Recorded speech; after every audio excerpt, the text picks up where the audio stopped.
Recuerdo la escuela como si hubiera sido arrancada de una pesadilla antigua, no por su arquitectura, que era tan modesta como cualquier otra escuela rural de pueblo olvidado por Dios, sino por el ambiente espeso que la envolvía, una densidad invisible que parecía flotar entre los ladrillos desgastados, entre los pupitres de madera mordidos por generaciones de uñas ansiosas y los ventanales cubiertos de un polvo que jamás nadie se molestaba en limpiar. No era solo la humedad, ni el crujir de las tablas bajo los pasos del profesor de matemáticas, ni siquiera el hedor del comedor al mediodía. Era ella, la maestra Elvira. No sé cuántos años tenía entonces. 8, tal vez 9. En esa edad en la que uno empieza a notar que el mundo guarda más secretos de los que se atreve a mostrar. La maestra Elvira no era particularmente alta ni particularmente fea, pero había algo profundamente erróneo en su presencia. Su piel era de un blanco desvaído, como hueso hervido, y su voz parecía estar siempre murmurando algo más, un eco tras las palabras que no pertenecía a este mundo. Todo le temíamos, hasta los profesores, aunque jamás lo admitieran. Se notaba en cómo desviaban la mirada cuando ella cruzaba el pasillo, en cómo forzaban una sonrisa estirada cuando ella hablaba. Y todos los miércoles, sin excepción, Elvira elegía a un niño para quedarse con ella después de clases, a estudiar. No lo decía con dulzura, tampoco con amenaza. Era simplemente un hecho, como si estuviera leyendo en voz alta el nombre de quien ya había sido escogido por algo más allá de su voluntad. Hoy se queda. Mauricio, decía, y todos bajábamos la vista, aliviados de que no nos hubiera tocado. Mauricio caminaba hacia ella con los hombros encogidos, la mirada clavada en sus zapatos. Y al día siguiente, era otro, más callado, más pálido. A veces se notaba un leve temblor en su mano, o una mirada perdida que duraba demasiado. Nunca hablaban de lo que ocurría los miércoles por la tarde. Ninguno. Ni una palabra. Como si no lo recordaran, o como si recordarlo doliera demasiado. Con el tiempo, esa selección semanal se volvió parte del ritmo del colegio, como el himno al comenzar el día o el sonido del timbre al final de la jornada. Algo que todos sabíamos que estaba mal, pero que nadie se atrevía a nombrar. Incluso nuestros padres parecían evitar el tema. Yo una vez le pregunté a mi madre qué pasaba con los niños que se quedaban a estudiar con la maestra Elvira, y ella simplemente dejó caer el cucharón en el piso y me gritó que no dijera estupideces, que dejara de inventar tonterías. Y así fue como aprendí a callar también. Pero el miedo nunca se fue. Se quedaba conmigo en las noches, en ese instante antes de dormir en que el mundo se queda en silencio y uno puede oír su propio corazón latir con más fuerza de la necesaria. Me imaginaba esas clases de los miércoles como rituales oscuros, como si Elvira cerrara las cortinas y encendiera velas, murmurando en un idioma olvidado mientras el niño en turno se sentaba frente a ella, petrificado. Y un día, fue mi turno. Era septiembre. El cielo estaba encapotado desde temprano, y el viento olía a tierra mojada aunque no había llovido. Elvira se levantó lentamente de su escritorio y caminó entre los pupitres. Se detuvo justo a mi lado. No me miró, solo dijo: «Tú». No necesitó decir mi nombre.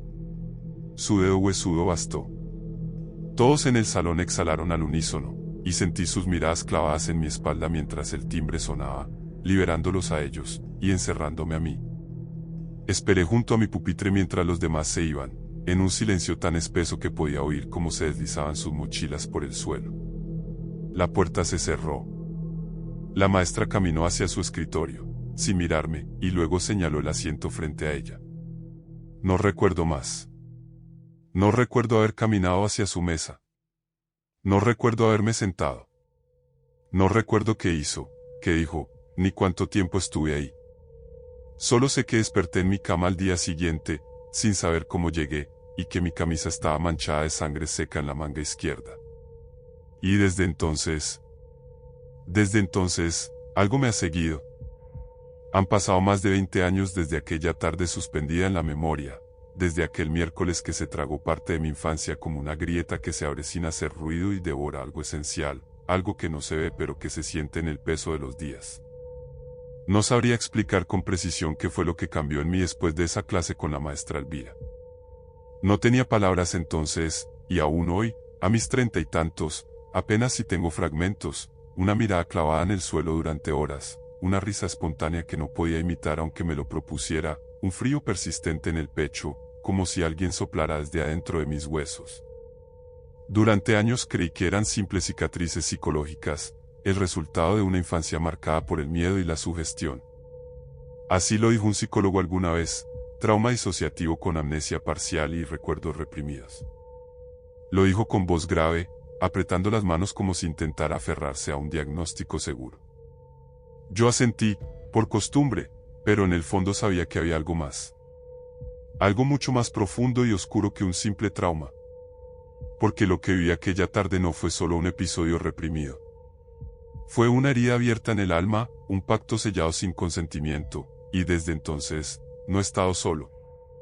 No sé cómo explicarlo sin parecer un demente. No es una voz exactamente, ni una presencia concreta. Es una vibración detrás de los ojos. Una sombra que se mueve apenas cierro los párpados. Durante las noches más silenciosas, cuando la ciudad duerme y hasta las tuberías dejan de gemir, siento que algo me respira desde dentro, como si mis pulmones no fueran del todo míos. Y cuando duermo, sueño con pupitres vacíos, con relojes que giran al revés, con una voz aguda que me susurra ecuaciones imposibles mientras rasga el aire con uñas largas y amarillas. Mi vida adulta ha sido una sucesión de huidas, de empleos abandonados sin explicación, de relaciones que se desmoronaron sin motivo aparente. Me volví incapaz de sostener una rutina, como si cualquier intento de estabilidad despertara a esa cosa dormida en mí. He vivido en sótanos, en habitaciones alquiladas, en ciudades que apenas recuerdo. Siempre buscando algo que no sé nombrar. Siempre sintiendo que olvidé algo esencial en aquel salón maldito. Y entonces llegó la carta. No tenía remitente. Solo mi nombre, escrito en tinta negra sobre un sobre amarillento, como si hubiese sido rescatado de una caja húmeda bajo tierra. Dentro, una hoja doblada en 4. Papel rugoso. Letras trazadas con precisión. 2 palabras. Eso fue todo. Miércoles. Vuelve. Sentí que el corazón se me detenía un instante. No por el contenido, que en apariencia era inocuo, sino por el olor del papel. Un aroma dulzón y antiguo, mezcla de polvo, sudor seco y algo más, algo parecido a la sangre coagulada. No lo pensé demasiado. En parte porque no quería pensarlo, en parte porque sabía que, tarde o temprano, iba a regresar. La carta solo fue el empujón necesario. Esa escuela era un nudo que jamás logré desatar, y algo en mí sabía que no podría seguir respirando con libertad mientras no enfrentara lo que había quedado atrapado entre sus paredes. Volví al pueblo un jueves por la tarde. Las calles eran las mismas, pero los nombres en los negocios habían cambiado, y las caras, aunque vagamente familiares, me parecieron extrañamente deformadas por el tiempo. Nadie me reconoció. Mejor así. No vine a conversar con fantasmas vivos. La escuela estaba clausurada. Parte del techo del ala norte se había derrumbado tras un incendio ocurrido años atrás, aunque los rumores decían que no fue un accidente. Algunos hablaban de niños desaparecidos, otros de gritos escuchados desde la carretera durante varias madrugadas seguidas.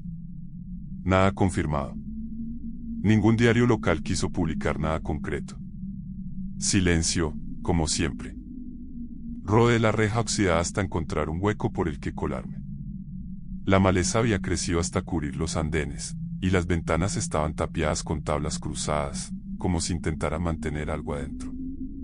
Me interné entre los pasillos oscuros, con la linterna encendida y el corazón latiendo con una mezcla de miedo y determinación. Pasé junto al aula de química, al baño de los profesores, al armario de los mapas, hasta que llegué a la puerta. Mi antigua aula. La puerta estaba entornada.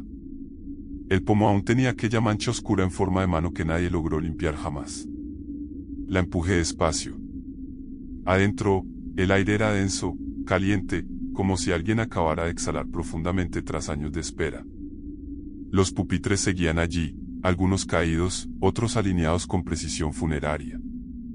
El escritorio de la maestra parecía más grande de lo que recordaba, más alto, más imponente, como si hubiera crecido con el tiempo. Y entonces la vi.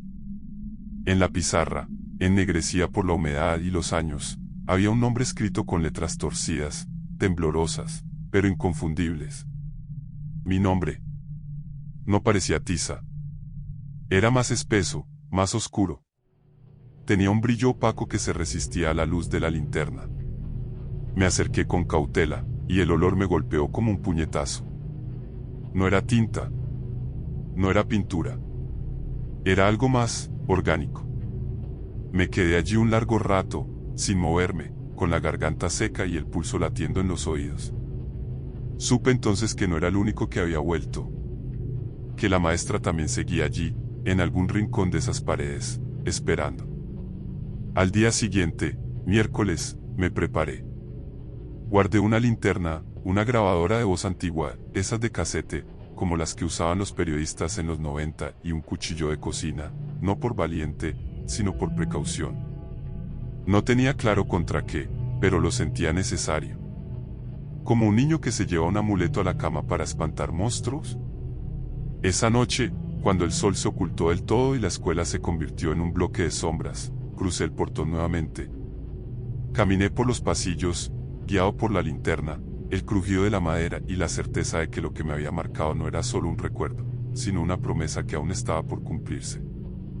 La puerta del aula se cerró tras de mí con un susurro que se desvaneció en el aire pesado y estancado. Apenas pude percibir el aroma antiguo que impregnaba el lugar, una mezcla de polvo, humedad y algo más intangible, como un rastro persistente de secretos olvidados. La linterna en mi mano proyectaba sombras danzantes sobre las paredes desconchadas y el suelo cubierto de polvo, pero fue el centro del aula lo que captó mi atención con una precisión imposible de ignorar, un círculo trazado con una sustancia oscura y viscosa, cuyos bordes estaban adornados con símbolos arcanos, figuras entrelazadas que parecían haber sido arrancadas de algún grimorio prohibido. Alrededor, velas consumidas yacían derretidas, sus restos ennegrecidos fundiéndose con objetos dispersos, una muñeca rota, una fotografía descolorida, un lápiz mordido hasta el extremo, vestigios de niños que una vez habitaron ese espacio y nunca volvieron. El aire se volvió más denso, casi sólido, y fue entonces que ella apareció, como emergida de una pesadilla inconsciente. La maestra Elvira, la misma que había marcado mi infancia con su presencia gélida y su obra inexplicable, estaba ahí, frente a mí. No había envejecido, sus rasgos se mantenían inalterables, pero sus ojos eran otra historia. En ellos habitaba un abismo inquietante, una oscuridad profunda y palpitante que parecía devorar la luz y reflejar todo el horror contenido en décadas de secretos no contados. Su voz, cuando rompió el silencio, fue un susurro hipnótico, suave como una caricia venenosa, pero impregnada de un frío implacable que recorrió mi espalda hasta congelar mi sangre. Pensé que vendrías antes, dijo con una calma terrible. Aún tienes tarea pendiente. No fui capaz de retroceder. Me armé de valor, del que quedaba disperso entre los fragmentos de mi memoria, y le exigí, con la voz cargada de una mezcla de rabia y miedo contenido. ¿Qué me hiciste? ¿Qué hacías con los niños? ¿Por qué desaparecieron? La sonrisa que dibujó en su rostro fue un destello que no llegaba a ser amable ni cruel, sino algo indefinible y perturbador. Cada miércoles, confesó, con una voz que se tornaba hipnótica, pero con un matiz oscuro y amenazante, realizaba un ritual de transferencia. Robaba pedazos del alma infantil para alimentarme, para mantenerme joven, lúcida, poderosa. Era un ciclo que sostenía el equilibrio entre este mundo y el otro. Un temblor recorrió mi cuerpo, y el aire se cargó con un zumbido bajo que parecía emerger de las entrañas mismas del aula. No era posible, y sin embargo lo era. Algo había estado presente todo el tiempo, aguardando, esperando. Pero contigo fue distinto, continuó, sus ojos clavados en los míos, brillando con un fuego invisible. Algo salió mal. Tu alma no fue arrancada del todo. Te convertiste en un recipiente incompleto, inestable. Eres mitad niño, mitad hueco. Lo que me quitaste, ahora vengo a reclamar. Las luces comenzaron a parpadear con violencia, lanzando sombras erráticas que se retorcían sobre las paredes como espectros. La vieja grabadora que había dejado encendida en el suelo empezó a reproducir voces distorsionadas, susurros y llanto lejanos, risas apagadas que resonaban con una tristeza infinita. La habitación vibraba, como si estuviera viva, respirando, encolerizada. Sin pensarlo, recogí un puñado de sal que había traído conmigo, símbolo de protección y purificación, y lo esparcí sobre el círculo. Las partículas relucieron fugazmente en la penumbra y pronuncié, con voz firme y temblorosa, las palabras que había memorizado en los libros antiguos que encontré en la biblioteca del pueblo, fragmentos de un ritual olvidado, una oración contra la oscuridad. Elvira lanzó un grito que no parecía humano, una mezcla de dolor y furia que retumbó en mis oídos como un alarido desde el abismo. Su cuerpo comenzó a descomponerse ante mis ojos, la piel agrietándose y cayendo en polvo, dejando al descubierto un vacío terrible y helado donde antes hubo carne y hueso. Pero justo antes de desvanecerse, su mano espectral tocó mi brazo con un frío que calaba hasta los huesos, y su voz, un susurro helado y amenazante, llegó a mis oídos. Nos veremos en clase. Volví a mi vida, marcado y cambiado. Cada miércoles, sin excepción, despertaba con una nueva marca grabada en la piel, símbolos efímeros que aparecían con la madrugada y se desvanecían con el sol. Y con cada amanecer, mi memoria se hacía más frágil, más difusa, como si esos encuentros nocturnos drenaran algo vital de mí, un pedazo más de mi identidad que se perdía en un ciclo interminable del que no sabía si alguna vez escaparía.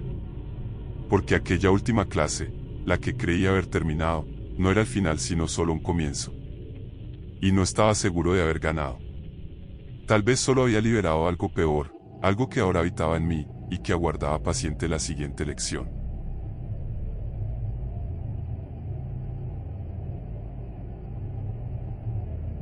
Gracias por escuchar hasta el final. Si te gustó la historia, te invito a suscribirte y dejar tu like. Nos vemos en el próximo relato de los juegos siniestros de Charlie.